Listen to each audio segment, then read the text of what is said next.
নিম্নলিখিতটি আল্লাহর একটি সাক্ষ্য। বিসমিল্লাহির রহমানির রহিম। আল্লাহ বলেন, হে আমার সাক্ষীগণ, আমি আল্লাহ লা ইলাহা ইল্লাল্লাহ তোমাকে ডান হাতের দল দিয়ে আলাদা করছি, কারণ আমি আল্লাহ তোমাদের প্রতি আমার অনুগ্রহ যোগ করতে চাই। ঈসা ইবনে মারিয়াম আলাইহিস সালামের বাণী দিয়ে শুরু করো।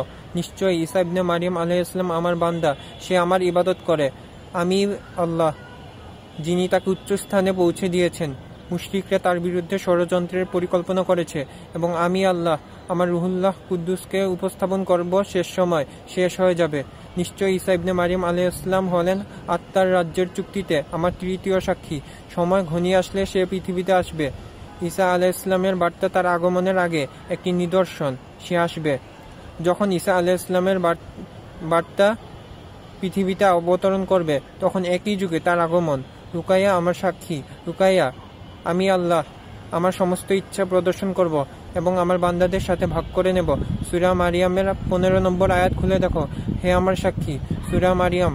বিসমিল্লাহির রহমানির রহিম। আয়াত 15। এর অর্থ, আর তার উপর শান্তি, যেদিন সে জন্মেছে এবং যেদিন সে মারা যাবে, আর যেদিন তাকে জীবিত অবস্থায় উঠানো হবে। উলাইকা আলা হুদাম মির রাব্বিহিম ওয়া উলাইকা হুমুল মুফলিহুন। এর অর্থ, তারা তাদের রবের পক্ষ থেকে হিদায়াতের উপর রয়েছে এবং তারাই সফলকাম। আমিন। ইয়া আল্লাহ, ইয়া সামি, ইয়া বাশির। আলহামদুলিল্লাহ।